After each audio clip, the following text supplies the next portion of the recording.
Je suis Dr Enescu, je suis chirurgien orthopédiste à la clinique Ambroise Paré. Dr Nespola, je suis chirurgien orthopédique. Dr Rotsart, chirurgien orthopédiste belge qui travaille à la clinique Ambroise Paré depuis 12 ans. Alors la RAC, R-A-A-C, c'est la réhabilitation ou récupération améliorée après chirurgie. C'est une prise en charge qui permet en fait à ce que le patient soit mobile tout de suite, donc il va marcher, il va être déjà actif 2-3 heures après l'intervention. De mon point de vue, la RAC s'adapte à tous les patients, que ce soit une simple chirurgie d'arthroscopie de genou ou la mise en place d'une prothèse totale de hanche. Et dans l'absolu, il n'y a pas de patient qui présente de contre-indications. Néanmoins, il faut savoir que les patients qui n'ont pas une fonction cognitive totale, ça peut être compliqué parce qu'il faut quand même assimiler certaines choses. Il faut éviter des patients qui sont trop isolés aussi, donc il faut quand même un entourage pour pouvoir rentrer dans ce processus-là. Peut-être qu'à un moment donné, un patient, il y a des années, il y avait une distance entre le médecin et le patient. Et quelquefois, les patients voyaient les médecins comme un peu haut et puis que, bon, éventuellement, ils ne parlaient pas beaucoup. Que là, cette prise en charge où nous essayons de tout améliorer, on essaie de comprendre ses craintes, son profil. Les avantages, en fait, c'est une amélioration des durées d'hospitalisation, une amélioration du confort patient, une amélioration de la douleur. Les autres avantages par rapport à la structure, ça va être la diminution comme je le disais, de la durée d'hospitalisation. Puis pour le patient, il va avoir moins de complications, ça a été prouvé. Il y a moins de reflux gastro-œsophagien, moins de thrombose veineuse profonde, moins de complications de décubitus. Pour moi, il n'y en a aucun, sauf évidemment qu'il faut une rigueur. L'inconvénient, en fait, il n'y a pas d'inconvénient, c'est au départ. Au départ, il faut que la totalité des personnes avec qui on travaille assimile ce qu'est la RAC.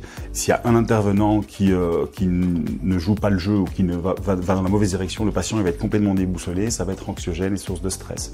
Et donc je dirais que le seul inconvénient c'est ça, c'est l'apprentissage et le fait de vouloir sortir de sa zone de confort à un moment donné. Ça c'est peut-être le plus difficile, c'est de convaincre les collègues et le personnel avec lequel on travaille que l'approche que l'on propose est la bonne. Le parcours commence dès le moment où on le voit en consultation. Nous avons plusieurs niveaux de communication en fait. On commence par nous, c'est les anesthésistes, les consultations d'anesthésie. C'est l'école des patients qu'on fait. Il va rencontrer déjà les intervenants, les kinés, les infirmières qui vont lui expliquer aussi comment ça va se dérouler après, comment on va prendre en charge la douleur. C'est un élément que beaucoup craignent, donc ils vont déjà comprendre que ça c'est vraiment une grosse préoccupation pour nous. La RAC nous a permis de redéfinir les chemins cliniques et c'est en ça en fait que ça a changé par rapport à l'hospitalisation traditionnelle qu'on connaissait il y a plus d'une dizaine d'années. En théorie, on pourrait appliquer ce protocole-là sans changer forcément la technique opératoire. Aujourd'hui, on a des médicaments qui nous permettent de diminuer les saignements péropératoires. Et si on a des patients qui sont anémiés en préopératoire, eh ben, ils vont rentrer dans un protocole préopératoire. On va un petit peu les booster pour qu'ils aient une hémoglobine qui soit mieux et qui soit prêt à la chirurgie. On n'utilise pas de garrot, on met plus de redon. Et au niveau anesthésie, bien évidemment aussi, on utilise certaines molécules qui diminuent l'inflammation, qui diminuent les vomissements post-opératoires. On a des médicaments qui sont plus efficaces et des techniques d'analgésie plus efficaces qui sont faites en péropératoire avec des infiltrations. Et en post-opératoire, on utilise énormément la cryothérapie.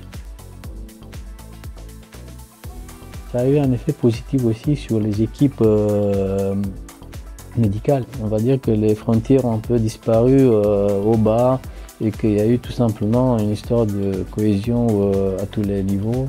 Le ressenti patient ne sera pas du tout le même. Déjà, il va sortir de l'hospitalisme, il va se sentir mieux, il va rentrer chez lui tout simplement. Donc déjà, il rentre à son domicile, il est sécurisé. Ça va un peu de pair avec nos nouvelles techniques d'anesthésie et de gestion de la douleur, mais on a des patients qui vont quand même récupérer beaucoup plus rapidement, qui vont se retrouver beaucoup plus en confiance en kinésithérapie Et on est parfois surpris de voir un patient arriver à 4 à 6 semaines et on a l'impression qu'il a 3 mois d'une chirurgie. Oui, il y a des idées reçues, le fait qu'on ne peut pas marcher avant une semaine. Il y a des patients qui nous expliquent parfois qu'ils viennent chez nous en nous demandant de nous mettre une prothèse de genou, de hanche, et ils sont persuadés qu'ils vont devoir rester à l'hôpital pendant un mois et qu'ils ne peuvent pas marcher avant une semaine. Donc oui, ce sont certaines idées reçues, mais qui sont directement recadrées grâce à nos réunions et au livret d'informations qu'ils reçoivent également en consultation et qu'ils peuvent consulter à tout moment. Des inconvénients, il n'y en a pas. On a plus de complications qu'on avait avant. Donc c'est un passage plus simple. Moi je ne vois que des avantages en fait.